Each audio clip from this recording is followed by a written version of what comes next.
Mi suegra me obligó a servir en la boda de mi esposo. El cura detuvo la ceremonia cuando yo pensé que iba a hacer algo insignificante. Plato en mano, sonrisa forzada, cumplir con el papel de buena nuera mientras la familia celebraba una transacción que me había costado décadas. Nunca imaginé que, en el asiento trasero del coche, bajo una manta de servilletas y papel de seda, alguien había colocado el instrumento que iba a cambiarlo todo. La carretera estaba blanca por la lluvia. El limpiaparabrisas marcaba un ritmo que parecía obsesivo. A mi lado, la caja envuelta con celo y un lazo tenso parecía un regalo más. Brenda había insistido. Tú sirves, Resel. Nadie lo hará como tú.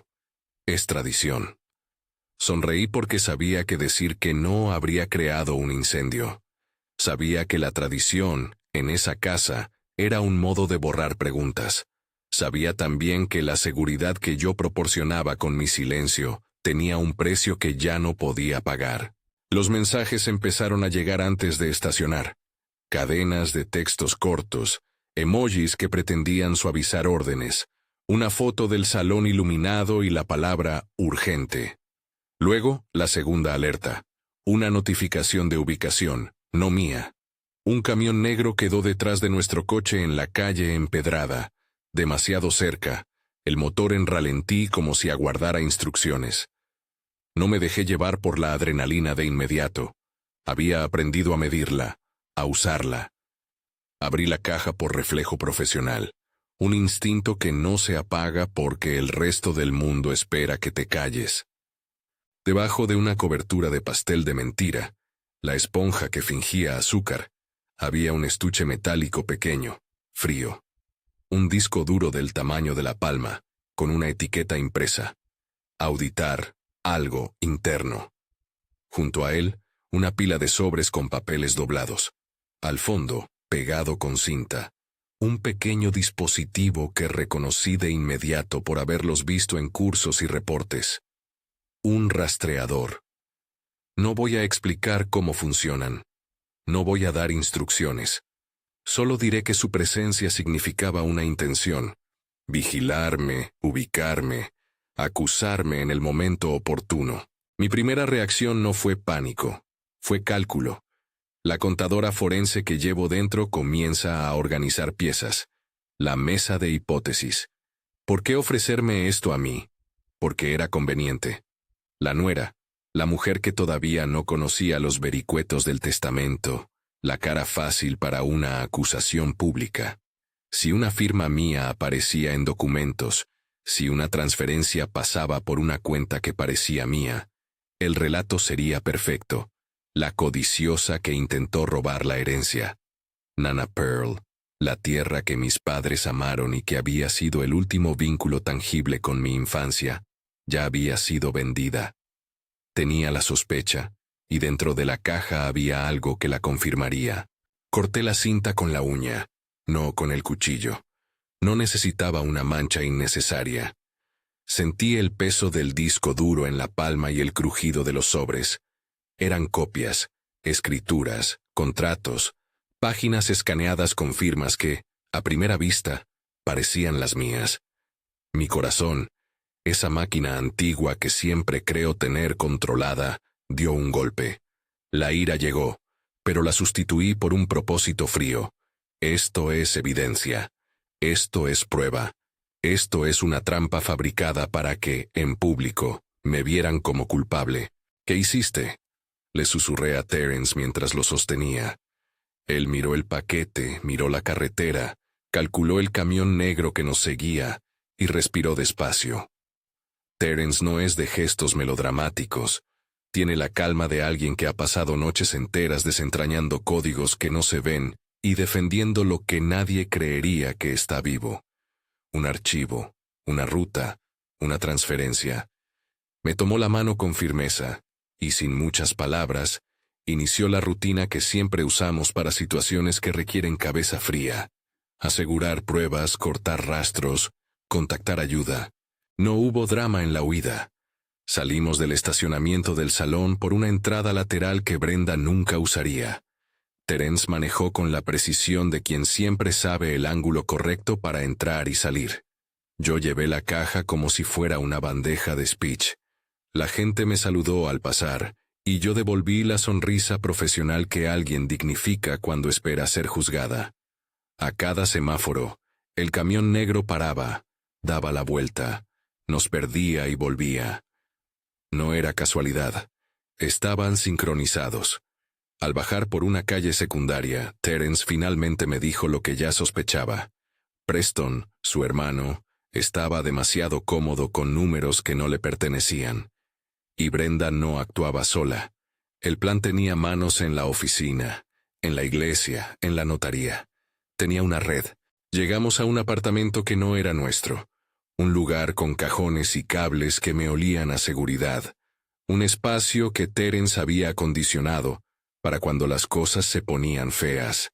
Cerré la puerta y por primera vez en horas dejé caer la máscara.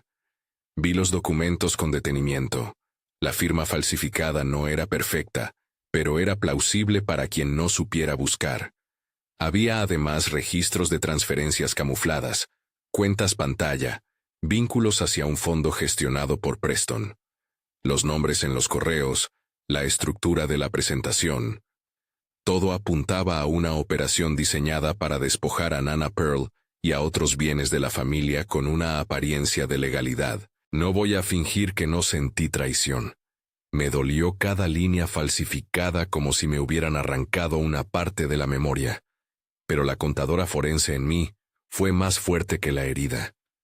Empecé a registrar metadatos sin buscar un curso magistral. Fui verificando autenticidad con herramientas básicas que cualquiera puede comprender. Fechas, remitentes, coincidencias de formato. Encontré algo más. Una grabación parcial en un archivo etiquetado de forma torpe. La escuché con auriculares y casi dejo el vaso caer. La voz de Preston y la de otra persona, voz masculina con un tono que me resultó familiar de sermones y promesas de salvación, discutían plazos y acuerdos. Mencionaban a Calvin. Mencionaban a la escritura. Mencionaban un evento público para rematar la presentación. No podía creer que mi familia se hubiera aliado con la iglesia para vender lo que pertenecía a Nana Pearl. Parar ahí hubiera sido fácil. Llamar llorando a mi madre, pedir disculpas, huir. Pero huir era perder para siempre. Y además, alguien debía decir la verdad en voz alta. Terence lo sabía y por eso había trasteado el apartamento con routers, con canales seguros, y con la única persona que podría convertir una evidencia técnica en una orden judicial, el agente Davidson. No puedo describir a Davidson como una figura de película. Es un agente real, de esos que hablan con sosiego y luego te aplastan los nervios con un apretón de manos. Estaba en la línea antes de que supiéramos si el camión negro tenía órdenes de seguirnos hasta el último semáforo. Le mandé un resumen cifrado de lo que había en la caja, y él contestó con 3 palabras que me hicieron respirar. ¿Puede venir ahora? No hubieron juicios morales. Hubo procedimientos. Me pidió que no tocara nada sin documentarlo y, sobre todo, que no permitiera que nadie viera las pruebas en público sin órdenes y garantías legales. La idea de exponerlo por mí sola me resultó temeraria. La idea de exponerlo con la ley de nuestro lado, la única ruta legítima hacia la devolución de la tierra y la protección de lo incautado, me pareció la única forma de restauración justa. Negociar no fue fácil. Para que el agente Davidson actuara con rapidez necesitábamos algo más que pruebas. Necesitábamos contexto. Había que demostrar intención. Las firmas falsificadas y el disco duro eran piezas valiosas, pero un juicio y una orden necesitan cadena de custodia, testigos, y una narrativa que no permita apelar a la casualidad. Hicimos lo que cualquier profesional que respeta la ley hace. Documentamos, duplicamos, pedimos peritaje, y solicitamos que una orden provisional bloqueara cualquier transferencia futura y congelara las cuentas involucradas. Mientras Davidson escribía la solicitud, yo preparaba un dossier, no para convertir la vergüenza en espectáculo, sino para que la verdad pudiera leerse en frontal y sin eufemismos. Colocamos las copias en carpetas numeradas, con un índice claro, transferencia A, firma B, llamada C. No describí en el índice cómo desenmascarar a nadie. Describí hechos, fechas, coherencias, contradicciones. En una de las carpetas, al final, dejé la grabación. No la manipulé. La escuché de nuevo y pude oír entre la conversación sobre cifras cómo se referían a la opereta de la boda, el momento en el que en público yo sería acusada y desacreditada. Esa frase, la opereta, se clavó en mi garganta. Era peor que el robo.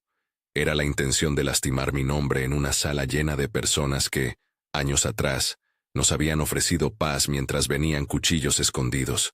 Terence y yo no prometimos venganza. Hablamos de justicia. Hablamos de volver a poner patas arriba lo que habían pensado que estaba sellado para siempre. Contactamos a un abogado que conocía los cauces rápidos para solicitar órdenes de bloqueo.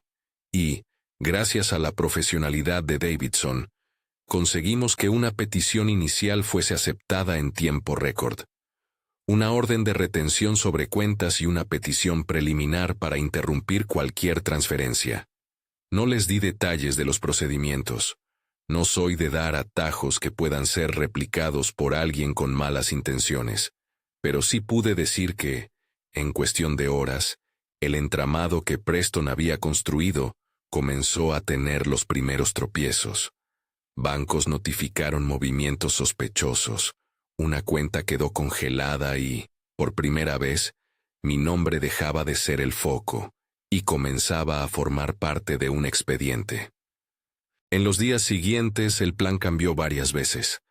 Brenda llamaba a horas intempestivas para coordinar flores, mesas y la tradición de que yo sirviera. Yvonne, la hermana dorada, enviaba mensajes con corazones y ofertas de ayuda. No podía sino pensar que su beneficio dependía de la misma transacción que me despojó de mi herencia. La hipocresía en esa familia siempre fue una tela fina. En la iglesia, detrás de pancartas de caridad, Calvin hacía invocaciones sobre la importancia de la comunidad, mientras firmaba documentos que vendían la tierra de donde habían sacado la comida para los días de misa. Era la doble cara que aprendí a reconocer desde pequeña.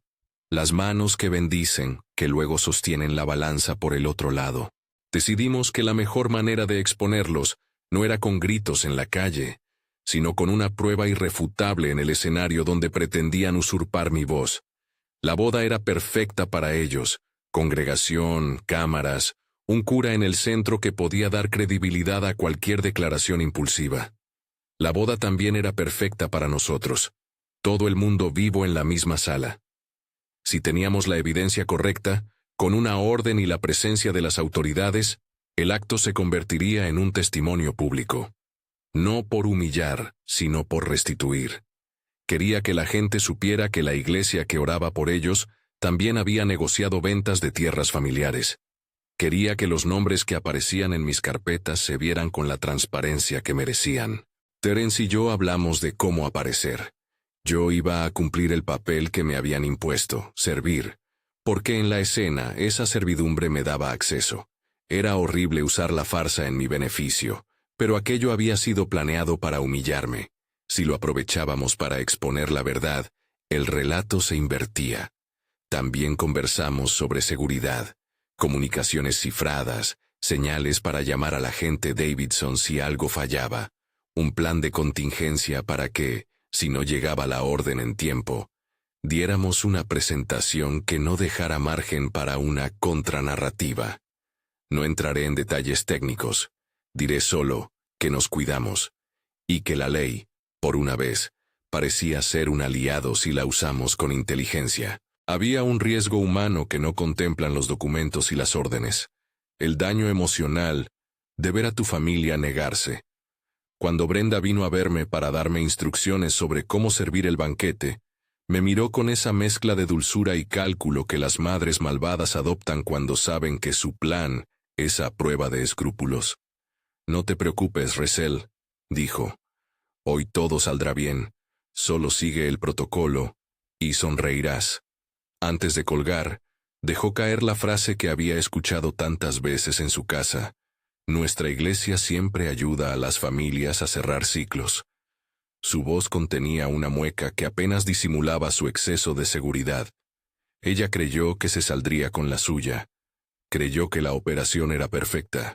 No contaba con mi profesión, ni con la paciencia de Terence, ni con que el agente Davidson tenía, como nosotros, un sentido de la justicia que no se apaga por jerarquías. La tarde antes de la boda pasé por la casa donde viví hasta los 18. Caminé por la orilla de la tierra de Nana Pearl, como quien camina por las páginas de un libro antiguo. Recordé a mi abuela explicando cómo plantar un árbol, a mi padre enseñándome a leer el nombre en la escritura antigua, a la familia sentada en una mesa con hambre y cariño. Pensé en lo que significaba que esa tierra hubiera sido transformada en un activo líquido para alguien más. Ese sentimiento de despojo no se arregla con una orden judicial. Es un agujero en el alma, pero sí se puede reparar con justicia y con un proyecto que devuelva a esa tierra su propósito original. En mi mente, ya no era solo un pedazo de tierra. Era la escuela donde los niños aprenderían sobre finanzas básicas. Era un centro de apoyo para mujeres que habían sido estafadas. Era un lugar donde la educación y la memoria se sostuvieran mutuamente. Lo llamamos en voz baja, Teresa y yo, Proyecto de Restitución. No por orgullo, sino por deuda. La noche previa a la boda fue una preparación que mezcló lo práctico con lo ceremonial. Elegí un vestido sencillo, que no llamara la atención pero que tampoco me convirtiera en invisible. Me maquillé como se maquilla la gente que ha aprendido a usar imágenes para decir la verdad. Ni deslumbrante ni a la defensiva. Quería pasar desapercibida hasta el punto justo en que debía intervenir. Terence me pidió que no mirara de más a la gente, que evitara los enfrentamientos directos. Si te muestras furiosa antes de tiempo, dijo, te arriesgas a jugarles el juego. Le sonreí sin convencerlo. Había rabia, sí, pero también una curiosidad fría por ver cómo reaccionaría cada pieza cuando la evidencia entrara en juego. Brenda se disculparía, Preston pediría trato, Calvin levantaría la vista. Llegó el día con el cielo claro, como si la naturaleza se negara a sumarse a la tragedia doméstica. La iglesia estaba llena de flores, esas flores que parecen querer sustituir recuerdos por estética.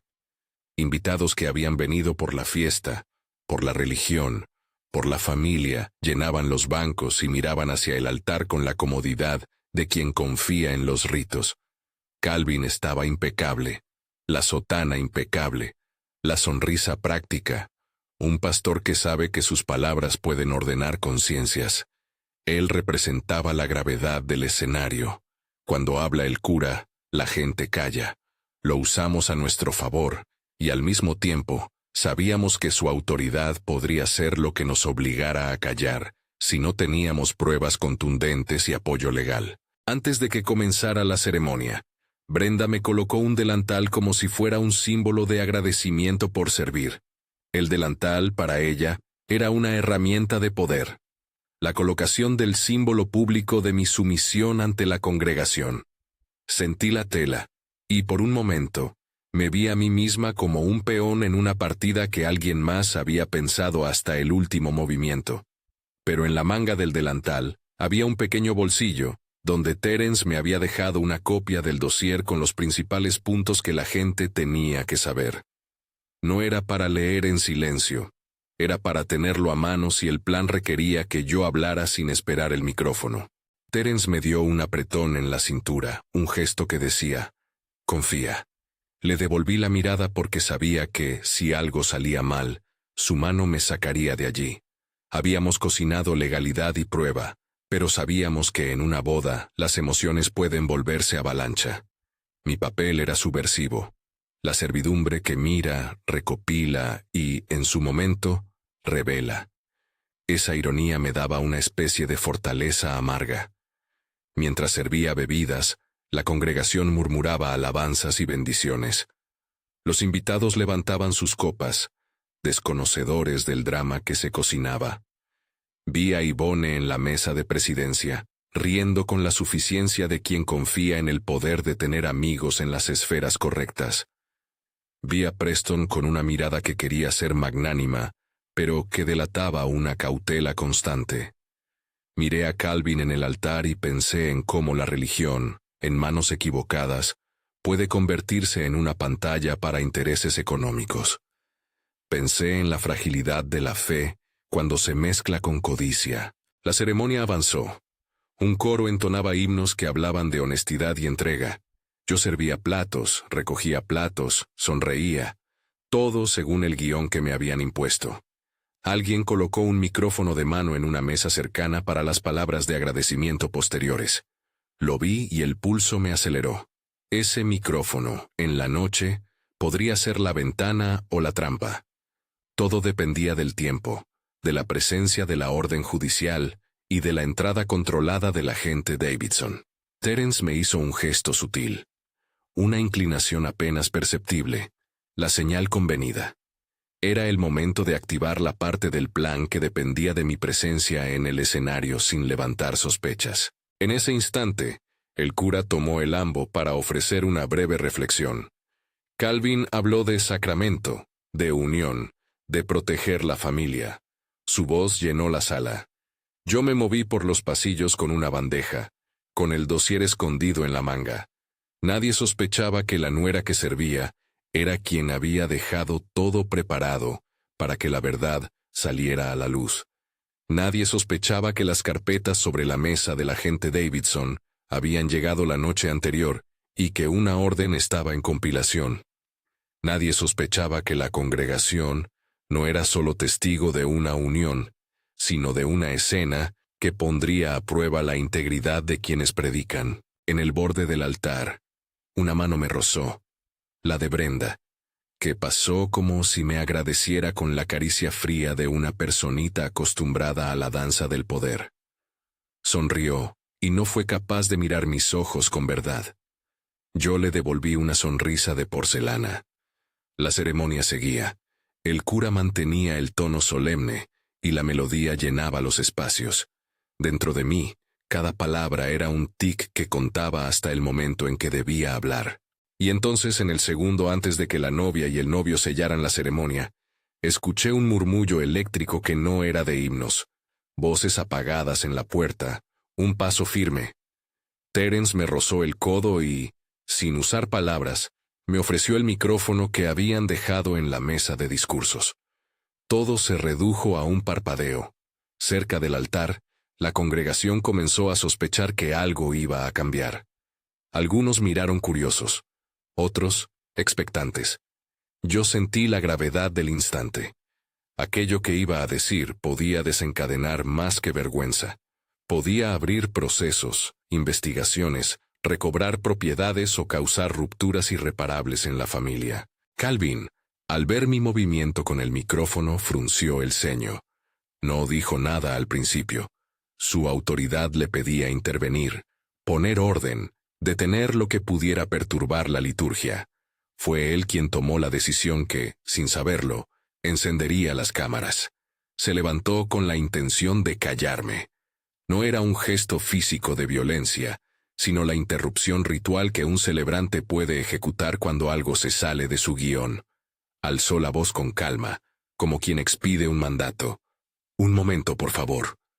Las miradas se volvieron hacia nosotros. El momento suspendido se hizo una placa viva de atención. En ese segundo, supe que el cura detendría la ceremonia. Y supe también que esa detención sería, paradójicamente, la oportunidad que necesitábamos. Porque cuando la liturgia se interrumpe, cuando el orden se quiebra, la curiosidad sustituye el rutinario respeto y todos los ojos se vuelcan a la fuente del conflicto. Ningún plan de exposición funciona sin público. Y aquí el público era la sala entera, la iglesia que había sido cómplice sin saberlo y la familia que se sentía impune. Terence apretó mi mano con la fuerza de quien dice, «Ahora». No hubo más palabras en ese instante, solo el latido agudo que precede a la caída de una cortina. La gente esperaba una solución, una explicación, una reprensión, y en el bolsillo del delantal El dossier pesaba como una promesa. Abrí la boca. Había muchas cosas por decir. Había pruebas encribilladas de intenciones y cuentas, grabaciones que delataban conversaciones, escrituras con firmas que no eran mías que habían vendido la tierra de Nana Pearl. Tenía que decidir si usaba el micrófono como una plataforma o si dejaba que la orden judicial llegara a tiempo, con agentes en la puerta. La tensión fue un hilo que tensé con cuidado. Podía sentir la respiración de la sala, el murmullo contenido, la atención que convertía cada palabra en destino. A través de la puerta, el murmullo de vehículos cambiaba a un sonido más sobrio. Las pisadas de aquellos que traían la ley se acercaban. Un policía federal, escuché decir a alguien, se movía hacia la entrada. El plan que habíamos orquestado en la cocina de ese apartamento, entre copias y llamadas nocturnas, estaba a punto de transformarse en presencia tangible. Y en ese instante preciso, cuando pensé que todo aquello culminaría en una confesión pública, cuando mi dedo acarició el micrófono, cuando la congregación se dejó de himnos y la iglesia contuvo la respiración, la historia dio un giro que ninguna carpeta anticipó. El cura, con la solemnidad de quien guarda un vestigio de autoridad indiscutible, se adelantó y dijo algo que cortó el aire como una campana. Detuvo la ceremonia. Detuvo la ceremonia. No fue un gesto teatral ni una rabieta. Fue una orden con la calma de quien cree sostener el mundo con una sola frase. «Un momento, por favor», dijo Calvin, y en sus ojos vi el reflejo de la sotana, de los bancos pulidos, de la confianza de los invitados. Por un segundo, la iglesia dejó de ser un lugar de himnos y pasó a ser un escenario donde alguien debía explicar por qué había quebrado la rutina. Cuando el silencio se volcó hacia mí, sentí la punta fría de la atención. Cada respiración era una lupa. La gente se inclinó hacia adelante sin saber aún por qué. Algunos sostuvieron el gesto de sostenerse en la liturgia. Otros, los que vienen por espectáculo, buscaron el brillo de la interrupción. Yo tenía el micrófono en la mano como quien sostiene una placa. Tenía en el bolsillo del delantal la carpeta numerada que podría cambiarlo todo. Tenía, sobre todo, la certeza de que no podía hablar sin que la ley estuviera lista para sostener cada palabra. Calvin avanzó con paso mesurado y puso su autoridad ritual entre nosotros. «Resel», dijo, con ese tono que en la iglesia suena como un llamado a la cordura. «Este no es el momento ni el lugar». Su frase venía a enmarcarme como la irrupción de una emoción que debía ser contenida. Lo que él no sabía era que mi intervención, lejos de ser un arrebato, era la culminación de horas de trabajo, de duplicación de carpetas y de una orden que esperaba ser presentada en el momento preciso. Fue entonces cuando escuché el nombre. «Agente Davidson», dijo una voz segura desde la entrada, y la puerta se abrió unos centímetros. No necesitaba mirar para saber que estaba allí. El plan había contado con su llegada. Pero el plano no era perfecto. Davidson llegó con 2 oficiales federales y un abogado. No entraron como si fueran a una redada de película, sino como quien trae papeleo que pesa más que cualquier arma, una orden de retención, una notificación de intervención, y la promesa formal de que nadie podría destruir lo que estaba por exponerse. Davidson, con la humildad incómoda de quien prefiere la discreción, caminó hasta el podium. No habló de teatro, habló de leyes, mostró una orden provisional emitida por un juez competente, que autorizaba la intervención y la retención de materiales relacionados con una investigación por fraude y lavado de activos. A mi lado, Terence apretó mi otra mano con una mezcla de alivio y tensión. La presencia del documento era la cuerda que impediría que mi palabra fuese tachada de escándalo personal. La orden convertía mi exposición en una demanda pública con la fuerza de la ley. Calvin intentó objetar. «Esto es una boda», dijo, como si la fecha en el calendario pudiera invalidar una orden judicial. El abogado que lo acompañaba frunció el ceño. Brenda se quedó inmóvil, como si el aire le hubiera quitado la habilidad de mover los labios. Yvonne palideció. Preston miró la entrada como si pudiera retroceder el tiempo. La congregación, que minutos antes había aplaudido la liturgia, comenzó a murmurar con la curiosidad que precede a la revelación. Tomé el micrófono. Mi voz, al principio, fue serena. Medí cada palabra como quien coloca piezas sobre un tablero. Gracias, señor cura. Gracias al agente Davidson. Esta no es una cuestión personal para exhibir. Es una investigación. No pido compasión, pido justicia. Miré a la sala. Miré a Brenda, a Preston, a Yvonne, a Calvin. No hubiera querido decir sus nombres en público, sin el soporte de la evidencia. Por eso abrí la carpeta y dejé que el proyector se encendiera con una presentación que había elaborado para ojos y jueces. Las pantallas, alineadas en la iglesia por la producción de la boda, esa ostentación de tecnología que los organizadores habían querido mostrar, se convirtieron en un tablero de hechos. Aparecieron nombres, fechas, capturas de transferencias, extractos que mostraban movimientos que carecían de correlato con servicios prestados. En lenguaje llano, cuentas que cobijaban dinero que no era verdadero regalo ni donación, sino un flujo coordinado que terminaba en un fondo manejado por Preston. Luego, una segunda diapositiva. Una escritura que afirmaba la venta de la tierra de Nana Pearl, con una firma que coincidía en trazos a la mía, hasta el punto de engañar a un lector casual. No pronuncies, pensé, como si esas palabras fueran un arma. No ofrezcas juicios que los jueces tendrán que verificar. Presenta los hechos. Señalé cada documento con calma profesional y expliqué, en términos sencillos, por qué cada uno era inconsistente. Fechas que no coincidían con sellos de notaría, transferencias que salían de cuentas que habían sido creadas meses después de la supuesta firma. No entré en técnicas. Dije lo suficiente para que la lógica conversara con la sala.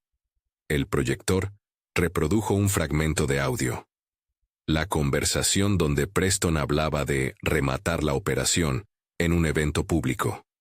La voz del otro interlocutor, un tono que a mí me sonaba familiar, mencionó la palabra ceremonia en un contexto de negocio. Brenda se llevó la mano a la boca. Yvonne apartó la mirada. Eva, una prima que llevaba años ayudando en la iglesia, murmuró algo sobre la incredulidad de quien no quiere ver. Algunos se levantaron en defensa, no de la verdad, sino del ritual que había sido interrumpido. Otros se quedaron paralizados. La idea de que la iglesia se hubiera convertido en un escenario para una transacción me daba asco, y sin embargo, allí estaba exhibida en blanco y negro. Cuando terminé de presentar las pruebas más esenciales, Levine, el abogado que acompañaba al agente Davidson, pidió que se permitiera a las autoridades incautar ciertos documentos y dispositivos que estaban en la iglesia y en manos de los sospechosos. Vinieron peritos que no buscaban destruir, sino asegurar cadena de custodia. El disco duro que tenía en la caja, teléfonos, agendas. Todo fue verificado, numerado y colocado en bolsas selladas. Las cámaras de celulares, que hasta entonces filmaban la boda por costumbre, ahora registraban la escena de una investigación real. La detención no fue cinematográfica. No hubo esposas al sonido de una música épica. Hubo, sí, la lectura de derechos y el guiño profesional entre agentes que saben que la calma es el medio más efectivo para evitar el espectáculo. Preston fue escoltado fuera de la nave con la dignidad quebrada. Brenda permaneció sentada con la boca entreabierta, como si todavía esperara un argumento que no tenía. Calvin, derrotado en su autoridad ritual, bajó la mirada. Yvonne, que había sonreído tantas veces en las redes, fue llamada a declarar. No hubo humillación en el proceso público. Hubo la exposición de una red. La autoridad legal, con papeles y precauciones, empezó a poner orden donde había habido simulación. En los días que siguieron, los bancos respondieron a la orden provisional con congelamientos y preguntas. Las cuentas que respaldaban las transferencias quedaron inalcanzables para movimientos no autorizados. La escritura que había supuesto la venta fue marcada para revisión por un juzgado civil. La notaría que había procesado el documento recibió una petición formal de investigación por irregularidades. Todo eso tardó lo que tarda la ley. No un segundo, no una ceremonia, sino semanas de trabajo de fiscales, verificadores y peritos. Pero el punto de inflexión ya había ocurrido. La liturgia se volvió evidencia, y la evidencia, gracias a la cadena de custodia que Terence y yo habíamos respetado, tuvo peso jurídico. No afirmo, ni quiero que nadie tome mis palabras como sentencia, que haya habido condenas inmediatas. Eso sería falsa narrativa. Lo que puedo decir con certeza profesional es que las órdenes de retención permitieron que los activos involucrados en el circuito quedaran bajo custodia judicial. Se abrió una investigación que, con el paso de los meses, produjo citaciones, declaraciones y peritajes que sostuvieron una acusación. Preston, como gestor del fondo, quedó en la mira por su papel en la administración de cuentas pantalla. Calvin fue citado por su implicación en contratos y por ofrecer la infraestructura de la iglesia, su nombre, su influencia, como cobertura para un entramado económico. Brenda fue investigada por su papel en la firma de documentos. Yvonne resultó estar en la misma trama, aunque en rol distinto. Beneficiaria que, quizás por omisión, había aceptado pagos sin indagar su origen. En lo personal, la experiencia fue una marea desgastante y también liberadora. Algunas personas me llamaron valiente, otras me llamaron traidora. Un número no menor de amigos de la infancia me dejó de hablar. El precio social fue real. Pero hubo también gestos de apoyo que no olvidaré. Vecinos de Nana Pearl, personas que habían trabajado la tierra, llegaron con relatos sobre cómo la familia había cambiado la dinámica del lugar. Otros, compatriotas de Terence que nunca habían visto la iglesia como moneda, ofrecieron apoyo logístico. La comunidad que Unterstütz, esa palabra que, en mi boca, suena como un remesón de fidelidades, empezó a reconstruir poco a poco el relato de lo que había ocurrido. Uno de los pasos legales más importantes fue la reversión provisional de la escritura a favor de una investigación completa. Aquí es donde la contabilidad forense jugó su papel con rigor. Cada entrada, cada orden de pago y cada registro bancario tuvo que ser verificado con expertos. No puedo entrar en la técnica, pero sí en el resultado. Logramos que la presunción de legalidad que amparaba la venta se levantara lo suficiente como para permitir la restitución temporal de la tierra a la llamada sucesión de Nana Pearl, mientras el juicio civil seguía su curso. Fue una victoria técnica que abrió la posibilidad de que, si las pruebas se confirmaban, la restitución fuera definitiva. La dimensión emocional de recuperar la tierra fue tan intensa como el papeleo. Volví a la hacienda con Terence y con la gente del pueblo que había esperado años para ver a alguien reclamar más que un pedazo de tierra. Recuperar el sentido de pertenencia. Caminamos por las parcelas cubiertas de hierba, inspeccionamos los límites, hablamos con los que aún recordaban a mi abuela. Diseñamos un proyecto que no era una revancha, sino la reedición del propósito original de Nana Pearl, un centro comunitario que combinara memoria y utilidad. Nos propusimos 3 ejes: educación financiera para adultos y jóvenes, talleres agrícolas sostenibles y apoyo legal para víctimas de fraudes domésticos. No queríamos que la tierra volviera a ser mercancía, queríamos que fuera herramienta. No todo fue un camino de rosas. La policía local tuvo que garantizar la seguridad del lugar en momentos de tensión. Hubo amenazas anónimas que hicieron que la luz de la casa de la entrada se encendiera de noche por miedo. Aprendí que la restitución no secaba las heridas. Las operaciones que mueven recursos dejan rastros que tardan en cicatrizar en la comunidad. Pero también aprendí que la certificación pública de la verdad, documentada, judicial y compartida, permite la reconstrucción. La familia, por su parte, quedó hecha de migas. Brenda y Preston buscaron arreglos legales mediante los cuales disminuir su exposición. Algunos acuerdos extrajudiciales redujeron la posibilidad de una guerra larga, porque en muchos casos la ley y la prudencia aconsejan resolver lo que puede resolverse sin desgastar más recursos. Calvin, cuyo capital simbólico había sido la fe y la liturgia, vio la sujeción de esa autoridad a procesos civiles. Su imagen sufrió, y con ella la noción idealista de que la Iglesia está exenta de rendición de cuentas. Yvonne, por su parte, buscó distanciarse públicamente de las decisiones. Muchas veces, el silencio es su manera de negociar un futuro. Yo no busqué la destrucción de nadie. No celebré la caída personal. Lo que sí celebré fue la restitución. Ver a niños jugar en terrenos que fueron comprados con engaños y ahora servirían para enseñarles a plantar y entender el valor del trabajo. Ver mesas donde se impartían clases de contabilidad básica a mujeres que habían sido víctimas de estafas era, para mí, el cierre que necesitaba.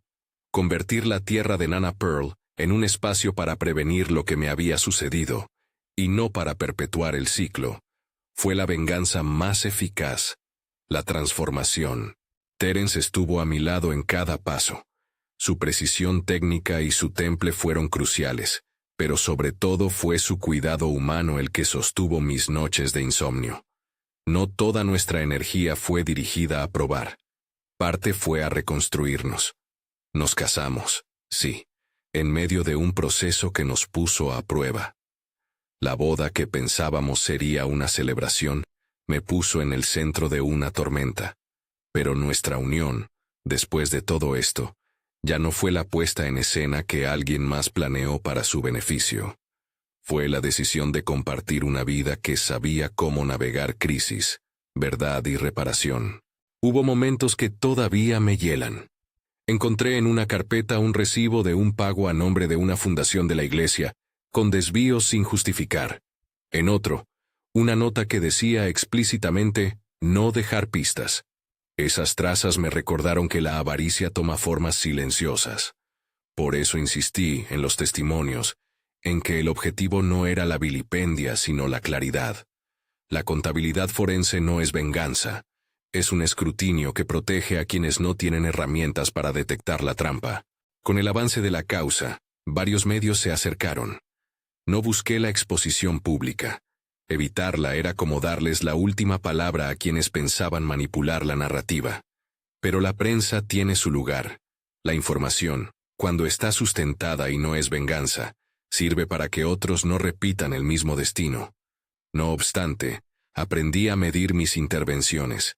Hay heridas que no se curan con titulares, y además, la trampa mediática podía ser otro modo de explotación. Así que hablé cuando era necesario, para explicar procesos, para dar voz a quienes habían sido invisibles y para poner la atención en la restitución. La sentencia, cuando llegó en términos concretos, fue el producto de muchos pasos, peritajes, testigos, acuerdos y sí, dolor. No fue una sentencia que pusiera fin a la complejidad humana. La familia se fragmentó, hubo reconciliaciones parciales y reclamos que siguieron. Pero el resultado judicial validó la cadena de evidencia que presentamos y permitió que la escritura quedara, finalmente, anulada en favor de la sucesión de Nana Pearl. Los fondos sospechosos fueron remitidos a cuentas judiciales, a la espera de restituciones y reparaciones. No voy a decir que eso borró la tristeza. Dijo que la ley, cuando es invocada con pruebas, puede devolver lo que fue arrebatado por el artificio. Con la restitución, llegó la responsabilidad. Abrimos el centro, con aulas pintadas con colores suaves y pizarras que olían a nuevo. Contratamos a docentes locales. Iniciamos talleres de alfabetización financiera para adultos mayores, que contaban cómo habían sido persuadidos por ofertas que prometían milagros y terminaron con cuentas vacías. Ofrecimos asesoría legal gratuita, en turnos rotativos. Un pedazo de lo que perdí se transformó en resistencia colectiva contra lo que nos había arrebatado. El día que plantamos el primer árbol en la parcela central, Invité a la comunidad entera. No fue una celebración de odio contra la familia. Fue una ceremonia de recuperación. Algunos aceptaron juntar la pala conmigo. Otros se quedaron en el borde observando. Eso está bien. Las heridas no se curan por decreto. Se curan con trabajo cotidiano. Y mi trabajo fue convertir una experiencia devastadora en una arquitectura de protección. He aprendido a no idealizar la lealtad. La familia puede ser refugio o jaula. Pero he aprendido también que el resto del mundo no siempre es adverso. Hay aliados imprevistos, funcionarios que cumplen su obligación, vecinos que recuerdan, jóvenes que quieren aprender. Ahí encontré la fuerza para no mirar atrás con rencor, sino con la firme decisión de construir algo nuevo. A veces la gente me pregunta si volvería a hacerlo, si repetiría la escena de tomar el micrófono en medio de la iglesia.